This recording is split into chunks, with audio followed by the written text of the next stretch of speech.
like we should be picking race 2. Go.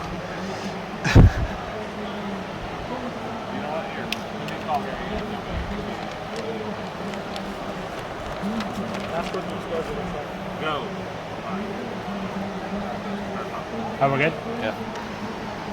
Hello, everyone. This is Jason Frakes alongside Gentry Estes. A few minutes out from the Kentucky Derby draw. We're going to go over that for a little bit. We're live here in the paddock at Churchill Downs. Warm and sunny. Very much so. Tuesday afternoon. We're actually 22 minutes away from race 2 here at Churchill Downs on Tuesday. So, first of all, Gentry, the post position draw earlier today. Of course, 20-horse field. Big news out of that. Maybe what's your first general take out of the draw from earlier? It honestly didn't really change a lot for me. I think War of Will wasn't really a horse I had was kind of focused on anyway, but he gets the 1. That's your headline, is that this is a horse that was already coming off an injury, and it was not an ideal setup for him anyway. Now to get the 1, he becomes a pretty easy toss, I think, for a lot of people. On the other end of it, you had Country House at the 20. That's a closer, so it shouldn't affect him too much. So, I don't know. No real headlines to me. I guess Omaha Beach got a good draw. He's in a good spot. He could have gotten the 3 there at the end, but instead he got the 12. Got the 12, yeah. For me, I guess if you're looking at winners and losers out of the thing, I'd probably start with Improbable, getting the 5-hole. Otherwise, it wasn't really a good day. But Improbable getting the 5. The 5 has produced more Derby winners than anyone, including Always Dreaming and California Chrome here recently. I'm not saying their post position won them those races, but compared to a lot of other spots, the 5-hole is a good spot. But, Bafford's other 2, not so good. Yeah, and they're drawn together, and you've got Roadster at 17. I think it's an anomaly that's happened. There's no real reason why that particular spot should have never won a Derby, but 0 for 40. Some bad history. Roadster, I think those are both 2 very good horses. Roadster and Game Winner, I think they're very capable of winning from those spots. But Omaha Beach being drawn inside of them like that, and I think I agree. Improbable at the 5 with a little more early speed. It's interesting to note between that 4 and 10 spot, there's a lot of speed. Most of the early speed that exists in this race is going to be right there, and Omaha Beach is going to be drawn outside of that. And I think that that could make it difficult to me for Improbable, only because you've got Maximum Security, Vekoma, both to his right. It was a point that I heard made by one of the commentators that Tacitus got a good spot because he's surrounded by speed horses, and it should open up some space for him to run a little later. Yeah, Omaha Beach in that 12 spot, somebody said, that kind of gives Mike Smith the option. He can look to his left where all the speeds are going to be, kind of maybe fall in right next to those guys, or if nobody goes, he can go and take the lead. As we've seen, Omaha Beach has the ability to be up front early and to kind of lead them around the way. We mentioned the other 2 Bafford horses, those that don't know. Game Winner's the 16, Improbable's the 17. So some outside spaces there. There are a couple of others you toss off this. Is there anything you look at this and you say, maybe I would consider that one, but not now? I think Long Range Toddy for me was a horse that if you throw out his Arkansas Derby, his history was pretty good. I don't think I ever thought Long Range Toddy could win the race, but I thought he could maybe get up and get 3rd or 4th. He's sort of a middle of the pack runner early. And the 18 hole, I don't think is very, nobody wants the 18. So, that for me probably takes him out of consideration for any sort of superfecta finish. I think Spinoff in the 19 was one that was an improving horse, and if you'd really seen what he'd done, you're getting Todd Pletcher at 30 to 1. On a horse that has shown some ability, but that 19 spot is tough for Spinoff, and I think 2 for Tax could be tough as well. Tax was another horse that I think there's reason to like that horse when you see some of what he's done, but I think the 2 spot's tough there. Yeah, Tax was sort of the one that I really want, and I probably still will throw in my superfecta, but the 2-hole is not advantageous for him. He's the only horse in the race that has 3 straight Brisnet speed figures over 100 in his last 3 races.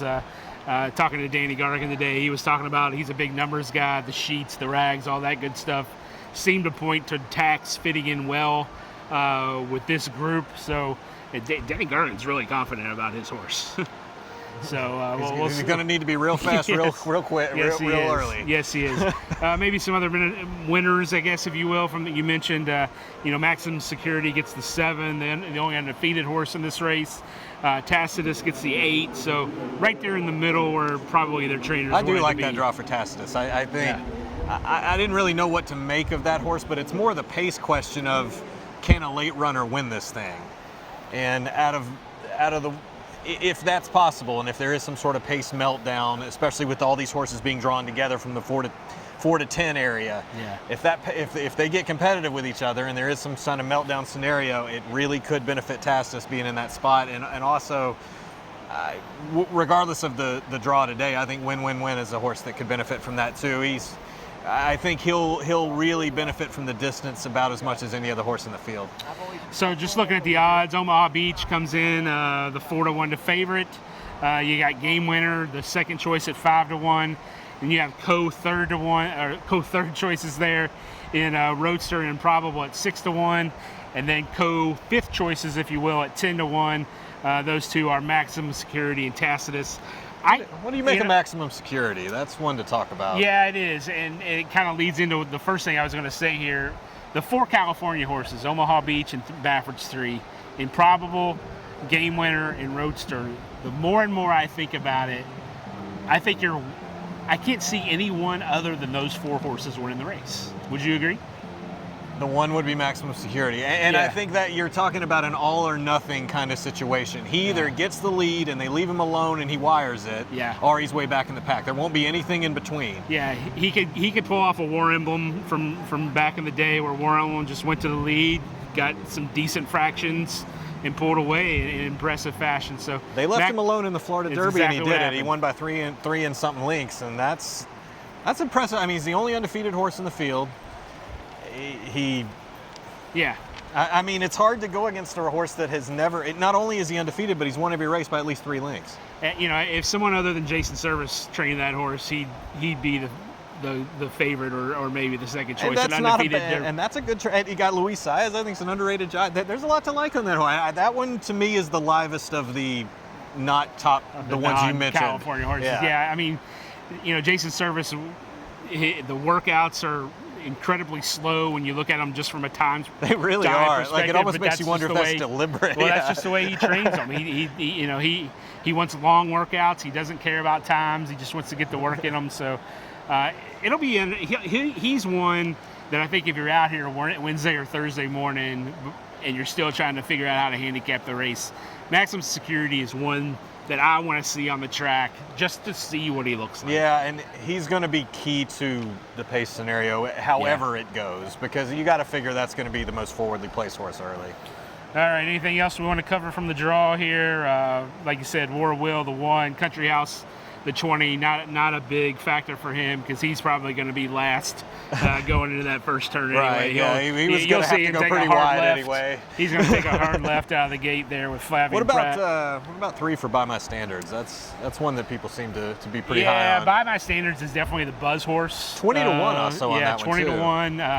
I think Mike Battaglia even said he was thinking maybe the 15 to 1 range for that horse until or War of Will was another one that I think he was looking at lower odds until the draw. So, By My Standards is the buzz horse, the wise guy horse, if you will.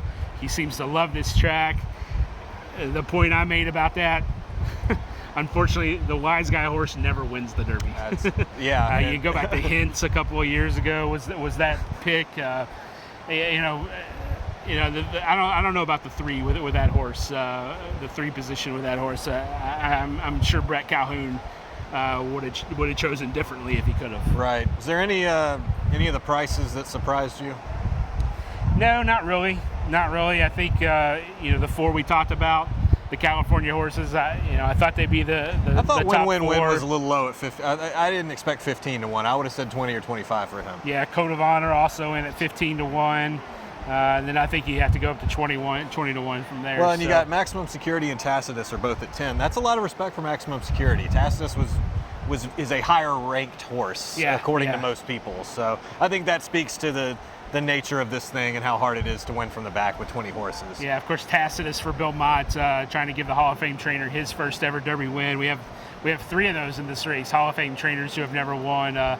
Bill Mott, Richard Mandel with a favorite in Omaha Beach, and Steve Asmussen with a long shot of a long-range study. I think we'd both agree out of those 3, Richard Mandel is probably sitting the prettiest of them all. One thing is interesting, talking to Bob Baffert today, he made a he can be a football coach a little bit, and talk down his own team a little bit. Yes. And he was in there today talking about, well, I was real stressful with Justify and real stressful with American Pharaoh. It's different when you got the horses as a to lose.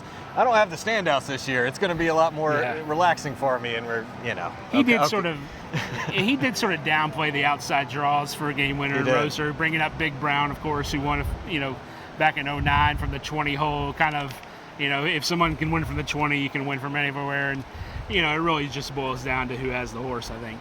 Yep. So that's our breakdown of the Kentucky Derby draw today. Some interesting spots, some interesting news as always, and now you can really start your handicapping. I think people kind of knew what they wanted, but now they see where the horses are, and can kind of go from there. So any final thoughts?